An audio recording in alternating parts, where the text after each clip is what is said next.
170 अरब रुपए के इजाफी टैक्स लगाने की मंजूरी दी है।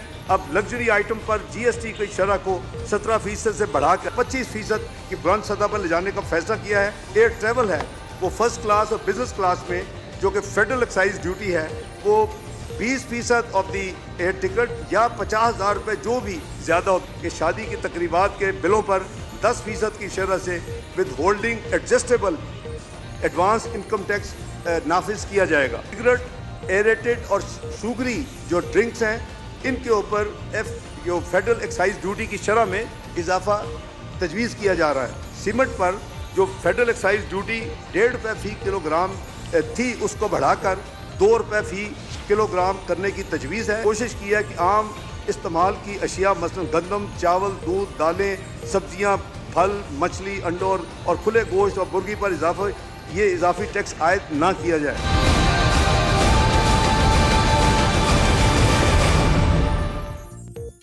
वफाकी वज़ीर ख़ज़ाना सेनेटर इसाक डार ने ज़िमनी मालियाती बिल 2023 कौमी असम्बली और सेनेट में पेश कर दिया।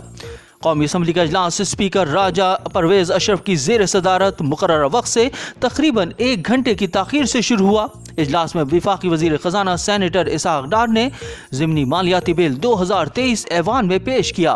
वफाकी वज़ीर ख़ज़ाना का कहना था कि PTI की नाक़िस पॉलिसियों की वजह से मुल्क को नुकसान पहुँचा। मुस्लिम लीग नून के गुज़श्ता दौर में मईशत तरक्की कर रही थी। मुस्लिम लीग नून के दौर में GDP 112 अरब डॉलर का इजाफा हुआ। नून लीग हुकूमत कर्जों में कम से कम इजाफे की कोशिश करती है। मुस्लिम लीग नून के दौर में बैरूनी सरमायाकारी में इजाफा हुआ। PTI के दौर में मुल्क की तारीख की रिकॉर्ड कर्जे लिए गए। PTI दौर में आम आदमी की आमदन में कमी आई। वफाकी वज़ीर ख़ज़ाना ने बताया कि शादी हाउस की तकरीबात के बिलों पर 10% टैक्स आयद करने की तजवीज़ है, जबकि सिगरेट और मशरूबात पर फेडरल एक्साइज ड्यूटी की शरह में इजाफे की भी तजवीज़ है। फ़िज़ाई कंपनियों के बिजनेस क्लास और फर्स्ट क्लास के टैक्स की कीमतों में भी इजाफे की तजवीज़ पेश की गई है।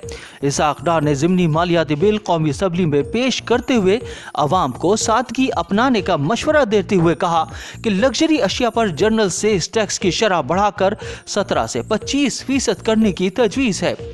वफाकी वज़ीर ख़ज़ाना ने बताया कि शादी हाउस की तकरीबात के बिलों पर 10% टैक्स आयद करने की तजवीज़ है, जबकि सिगरेट और मशरूबात पर फेडरल एक्साइज ड्यूटी की शरह में इजाफे की भी तजवीज़ है। जबकि सिगरेट और मशरूबात पर फेडरल एक्साइज ड्यूटी की शरह में इजाफे की भी तजवीज़ है। फ़िज़ाई कंपनियों के बिजनेस क्लास और फर्स्ट क्लास के टिकट्स की कीमतों में भी इजाफे की तजवीज़ पेश की गई है। बेनज़ीर इनकम सपोर्ट प्रोग्राम की रकम में 40 अरब रुपए का इजाफा किया गया है और BISP की रकम 360 अरब रुपए से बढ़ाकर 400 अरब रुपए की जा रही है। किसानों के लिए 2000 अरब रुपए का पैकेज दे चुके हैं, जिसमें से 1000 अरब रुपए तक तकसीम किए जा चुके हैं। किसानों को ज़र आलात पर सस्ते कर्जे दिए जाएंगे और किसानों को खाद पर 30 अरब रुपए दिए जा रहे हैं, जबकि यूथ लोन के लिए 30 अरब रुपए रखे गए हैं। 75,000 सोलर ट्यूबवेल लगाने का हदफ रखा गया है। वफाकी वज़ीर ख़ज़ाना का कहना था कि अद्वियात, पेट्रोलियम, स्पोर्ट्स की LC खोलने का नोटिफिकेशन जारी कर दिया है। सेनेट में अपोजिशन अरकान ने मालियाती बिल की कापियां फाड़ दी और हुकूमत के खिलाफ नारेबाजी भी की, जबकि चेयरमैन सेनेट ने बिल कायमा कमेटी फाइनेंस को भेजते हुए ऐवान की कार्रवाई 23 फरवरी तक मुलतवी कर दी।